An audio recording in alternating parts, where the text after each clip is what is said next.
Hello दोस्तों, hi नमस्कार, welcome to my YouTube channel let's do and learn. Guys, आप सभी का मैं रूपाली अपने यूट्यूब चैनल में बहुत बहुत स्वागत करती हूं। और आज मैं यहां पर जो क्लास लेकर आई हूं वो हमारा मॉडर्न हिस्ट्री का क्लास है, यानी कि आधुनिक जो भारतीय इतिहास है उससे रिलेटेड संवैधानिक विकास। आज जो टॉपिक लेकर आई हूँ वो है संवैधानिक विकास, और इससे रिलेटेड मैं यहाँ पर बहुत सारे एग्ज़ाम में आए हुए क्वेश्चंस को डिस्कस करूँगी। तो आप सभी से रिक्वेस्ट है कि जिन्होंने अभी तक हमारे चैनल को सब्सक्राइब नहीं किया है, आप सबसे हाथ जोड़कर विनती है कि प्लीज़ आप सब चैनल को सब्सक्राइब करें, हमारा भी सपोर्ट करें और हमारी भी हेल्प करें, और वीडियो को लाइक करें और अपने दोस्तों को शेयर करें। आइए चलते हैं। पिछली वीडियो में हमने यहाँ पर बहुत सारे इंपॉर्टेंट टॉपिक्स को डिस्कस किया, तो उम्मीद करती हूँ वो वीडियोज़ भी आपके लिए बहुत ही हेल्पफुल रही होंगी। अगर आपने अभी तक उन वीडियोज़ को नहीं वॉच किया है तो प्लीज़ ज़रूर वॉच करें और शेयर भी करें। आज हम बात करेंगे संवैधानिक विकास से रिलेटेड यहाँ पर क्वेश्चंस के बारे में।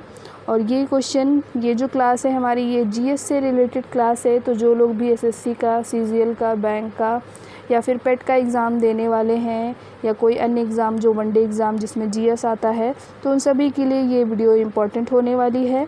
तो आप सब हमारे साथ वीडियो के अंत तक ज़रूर बने रहें। और इम्पॉर्टेंट क्वेश्चंस की सीरीज़ है, यहाँ पर केवल वही क्वेश्चंस हैं जो एग्ज़ाम में आए हुए हैं।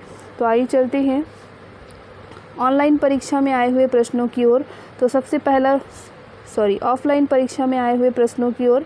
और पहला क्वेश्चन यहाँ पर कहता है, पीट्स इंडिया एक्ट के अंतर्गत निम्न में से किसे स्थापित किया गया है। पहला ऑप्शन कहता है निदेशकों की अदालत, दूसरा ऑप्शन कहता है नियंत्रण बोर्ड, थर्ड ऑप्शन है राजस्व बोर्ड और चौथा है स्थायी परिषद। सही आंसर है नियंत्रण बोर्ड। तो ये किसके द्वारा स्थापित किया गया है पीट्स इंडिया एक्ट के अंतर्गत? तो नियंत्रण बोर्ड सही आंसर होगा। आइए चलते हैं, थोड़ा सा डिटेल समझ लेते हैं इस क्वेश्चन का। तो ये क्या कहता है कि पीट्स इंडिया एक्ट, यानी कि पीट्स इंडिया एक्ट 1784 द्वारा इंग्लैंड में सरकार के अधीन एक नियंत्रण बोर्ड की यहाँ पर स्थापना की गई, जिसका कार्य डायरेक्टर्स की नीतियों को नियंत्रित करना था। इस नियंत्रक बोर्ड में 6 सदस्य होते थे, जिसमें 2 सदस्य ब्रिटिश मंत्रिमंडल के एवं शेष प्रिवी काउंसिल के थे। आइए अगले क्वेश्चन की ओर चलते हैं। अगला क्वेश्चन है यहाँ पर, पीट्स इंडिया एक्ट 1784 क्या है? पहला ऑप्शन है अध्यादेश, दूसरा कहता है संकल्प है, तीसरा कहता है श्वेत पत्र है और चौथा ऑप्शन कहता है नियामक अधिनियम है। तो सही आंसर जो है इस क्वेश्चन का, यहाँ पर एक से ज़्यादा आंसर सही हैं। आइए पहले नोट्स को हम यहाँ पर देखते हैं।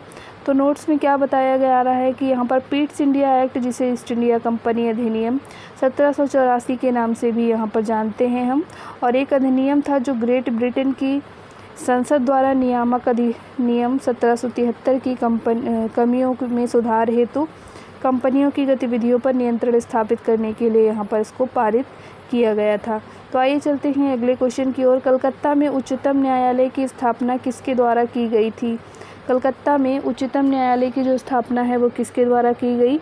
1773 का विनियामक अधिनियम, 1784 का पीट्स इंडिया अधिनियम, या फिर 1793 का चार्टर अधिनियम, या फिर 1813 का चार्टर अधिनियम। तो सही आंसर जो यहाँ पर है वो है 1773 का विनियामक अधिनियम। ऑप्शन नंबर 1 यहाँ पर सही उत्तर होगा। आइए थोड़ा सा इस क्वेश्चन का डिटेल समझते हैं। तो जैसे कि कलकत्ता में उच्चतम न्यायालय की जो स्थापना है वो 1773 के विनियामक अधिनियम यानी रेगुलेटिंग एक्ट के द्वारा की गई, और इस न्यायालय में प्रधान न्यायाधीश के अलावा 3 अन्य न्यायाधीश भी थे। सर एलिजा एम्पे को मुख्य न्यायाधीश तथा चैम्बर्स, लिमेस्टर एवं हाइड को न्यायाधीश यहाँ पर बनाया गया था। आइए अगले क्वेश्चन की ओर चलते हैं। अगला क्वेश्चन है, किस चार्टर एक्ट से चीन के साथ ईस्ट इंडिया कंपनी का यहाँ पर व्यापार एकाधिकार समाप्त हुआ? क्वेश्चन को एक बार फिर से पढ़ते हैं। किस चार्टर एक्ट से चीन के साथ ईस्ट इंडिया कंपनी का व्यापार एकाधिकार समाप्त हुआ? Charter act 1793, charter act 1813, charter act 1833 या फिर चार्टर एक्ट 1853। तो सही उत्तर है यहाँ पर चार्टर एक्ट 1833। आइए थोड़ा सा इसको हम डिटेल में यहाँ पर समझते हैं। तो 1833 ईस्वी के जो चार्टर एक्ट से चीन के साथ ईस्ट इंडिया कंपनी का व्यापारिक एकाधिकार यहाँ पर समाप्त हो गया और 1833 की चार्टर एक्ट की जो धारा 87 के द्वारा यहाँ पर योग्यता को ही सेवा का आधार स्वीकार कर लिया गया। इस एक्ट के द्वारा बंगाल के गवर्नर जनरल को भारत का यहाँ पर गवर्नर जनरल बना दिया गया था। अगले क्वेश्चन की ओर चलते हैं। अगला क्वेश्चन है, सांप्रदायिक निर्वाचन क्षेत्रों की पद्धति की शुरुआत भारत में किसके द्वारा हुई? पहला ऑप्शन है 1892 का भारतीय काउंसिल अधिनियम। दूसरा ऑप्शन है 1909 में मार्ले मिंटो सुधार। अगला क्वेश्चन है 1919 के मॉन्टेगू चेम्सफोर्ड सुधार। और नेक्स्ट क्वेश्चन है यहाँ पर 1935 का भारत सरकार अधिनियम। तो सही उत्तर है इस क्वेश्चन के लिए ऑप्शन नंबर यहाँ पर मार्ले मिंटो सुधार 1909, यानी ऑप्शन नंबर बी यहाँ पर सही उत्तर होगा। आइए इसको डिटेल में यहाँ पर समझते हैं। तो सांप्रदायिक निर्वाचन क्षेत्रों की पद्धति की शुरुआत अक्टूबर 1909 में मुस्लिम प्रतिमंडल आगा खां की मांग पर मार्ले मिंटो सुधार द्वारा हुई थी और उस समय भारत के जो सचिव थे वो लॉर्ड मार्ले और वायसराय लॉर्ड मिंटो थे।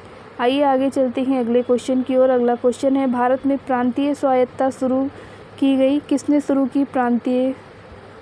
कब से शुरू की गई है प्रांतीय स्वायत्तता? तो पहला ऑप्शन कहता है भारतीय परिषद अधिनियम 1909 द्वारा। दूसरा ऑप्शन कहता है भारत सरकार अधिनियम 1919 द्वारा। तीसरा ऑप्शन कहता है भारत सरकार अधिनियम 1935 के द्वारा, या फिर चौथा कहता है भारतीय स्वतंत्रता अधिनियम 1947 के द्वारा। तो सही उत्तर जो होगा वो यहाँ पर कहता है भारत सरकार अधिनियम 1935 के द्वारा। ऑप्शन नंबर सी यहाँ पर सही उत्तर होगा। आगे चलते हैं, थोड़ा सा डिटेल समझते हैं इस क्वेश्चन का। तो भारत सरकार अधिनियम 1935 की जो सर्वप्रमुख विशेषता प्रांतीय स्वायत्तता की स्थापना थी और इसके द्वारा प्रांतों में द्वैध शासन का अंत और पूर्ण उत्तरदायी शासन की स्थापना यहाँ पर की गई। इसके द्वारा केंद्र में द्वैध शासन की शुरुआत की गई थी। आइए चलते हैं अगले क्वेश्चन की ओर। अगला क्वेश्चन है यहाँ पर, किस अधिनियम की महत्वपूर्ण विशेषता प्रांतीय स्वायत्तता थी? 1935, 1919, 1909 या फिर 1858। तो सही आंसर जो होगा इस क्वेश्चन के लिए वो हो जाएगा ऑप्शन नंबर ए यहाँ पर 1935। आइए अगले क्वेश्चन की ओर चलते हैं। अगला क्वेश्चन है, परिसंघ बनाने का विचार सर्वप्रथम किसने प्रस्तावित किया था? परिसंघ बनाने का जो विचार है सर्वप्रथम किसने प्रस्तावित किया था?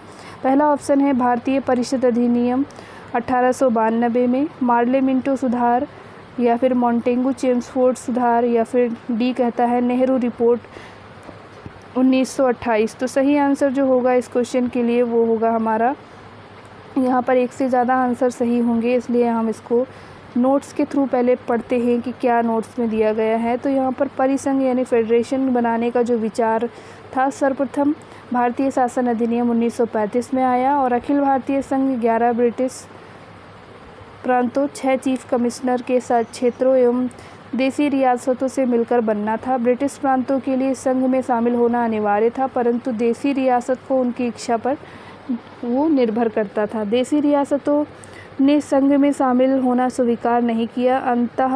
अतः अधिनियम के द्वारा प्रस्तावित भारतीय संघ योजना क्रियान्वित नहीं हो सकी। आइए अगले क्वेश्चन की ओर मूव करते हैं। अगला क्वेश्चन है, 1919 अधिनियम में द्विशासन धारणा को जिस व्यक्ति ने परिचित कराया वे कौन थे? मॉन्टेगू, तेज बहादुर सप्रू, या फिर लायनेल कर्टिस, या फिर चेम्सफोर्ड। सही आंसर है ऑप्शन नंबर 1 मॉन्टेगू। और ये क्या है आइए डिटेल समझते हैं। तो 1919 अधिनियम में द्विशासन धारणा तत्कालीन भारत सचिव लॉर्ड मॉन्टेगू की देन थी। तत्कालीन वायसराय लॉर्ड चेम्सफोर्ड के कारण 1919 के अधिनियम को मॉन्टेगू चेम्सफोर्ड सुधार भी कहा जाता है। इसी अधिनियम के द्वारा राज्यों में द्वैध शासन की स्थापना की गई थी और राज्यों में यह द्वैध शासन की जो व्यवस्था है ये अप्रैल 1921 से अप्रैल 1937 तक लागू रही। आगे चलते हैं। अगला जो क्वेश्चन कहता है वो कहे, द्वैध शासन किस गवर्नमेंट ऑफ इंडिया एक्ट द्वारा लागू किया गया था? 1909 के द्वारा, 1919 के द्वारा, 1935 या उपयुक्त में से कोई नहीं। तो सही उत्तर जो है वो है 1919, ऑप्शन नंबर बी यहाँ पर सही उत्तर है। अगला क्वेश्चन है 1921 नरेंद्र मंडल या चैम्बर ऑफ प्रिंसेस किसके द्वारा आरंभ किया गया था? Lord Curzon, Lord Wellesley, Duke of Connaught, Duke of Wellington. सही उत्तर है यहाँ पर Duke of Connaught, option number C यहाँ पर सही उत्तर होगा। तो 1921 नरेंद्र मंडल या chamber of princess Duke of cannot द्वारा आरंभ किया गया था। मॉन्टेगो चेम्सफोर्ड सुधार में इसका निश्चित सुझाव नरेंद्र मंडल के रूप में किया गया और फरवरी 1921 में इसका विधिवत उद्घाटन किया गया। इस नरेंद्र मंडल में प्रतिनिधित्व के लिए रियासतों को 3 श्रेणियों में बांटा गया था। आइए अगले क्वेश्चन की ओर मूव करते हैं। अगला क्वेश्चन है रॉलेट एक्ट 1919 किसके काल में लागू किया गया था? पहला ऑप्शन है लॉर्ड चेम्सफोर्ड, दूसरा है लॉर्ड विलियम, थर्ड है लॉर्ड मिंटो, चौथा है लॉर्ड बेंटिक। सही उत्तर जो है इसका तो ऑप्शन नंबर 1 सही है, लॉर्ड चेम्सफोर्ड। आइए डिटेल समझते हैं इसका। तो रॉलेट एक्ट 1919 में लॉर्ड चेम्सफोर्ड के काल में लागू किया गया और भारत में क्रांतिकारियों के प्रभाव को समाप्त करने तथा राष्ट्रीय भावना को कुचलने के लिए ब्रिटिश सरकार ने न्यायाधीश सर सिडनी रॉलेट की अध्यक्षता में गठित कमेटी के सुझावों को मार्च 1919 में लागू कर दिया।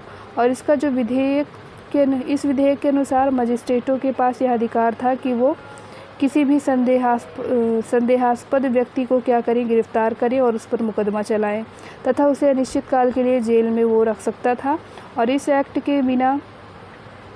एक्ट को बिना अपील, बिना वकील, बिना दलील का कानून भी कहा गया। गाइस सेम ऐसा क्वेश्चन यहाँ पर उठा के आपसे पूछ सकता है, बिना अपील, बिना वकील, बिना दलील कानून किसे कहा गया? तो आपको ये ध्यान रखना है। और इसे काला अधिनियम, ब्लैक एक्ट या फिर आतंकवाद अपराध अधिनियम के नाम से भी इसको हम यहाँ पर जानते हैं। आइए चलते हैं आगे अगले क्वेश्चन की ओर। गवर्नमेंट ऑफ इंडिया एक्ट 1935 किस पर आधारित था? गवर्नमेंट ऑफ इंडिया एक्ट 1935 किस पर आधारित था?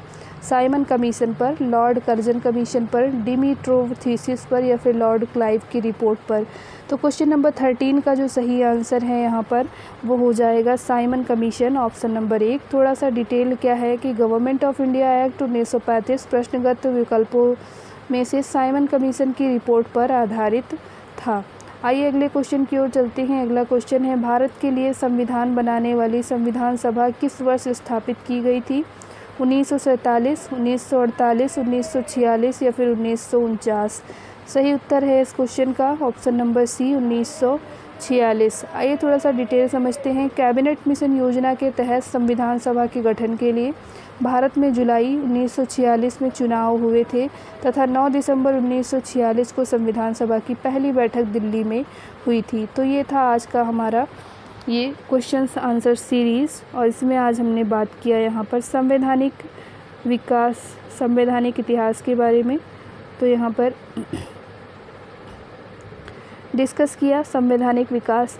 और आपको ये वीडियो कैसी लगी कमेंट बॉक्स में कमेंट करके ज़रूर बताएं और वीडियो को ज़्यादा से ज़्यादा लोगों को शेयर करें। और आप सभी से रिक्वेस्ट है कि प्लीज़ चैनल को ज़रूर सब्सक्राइब करें। थैंक यू फॉर वॉचिंग, नमस्कार। और ऐसे ही जीएस की वीडियोज़ के लिए आप हमारे साथ बने रहिए। जय हिंद।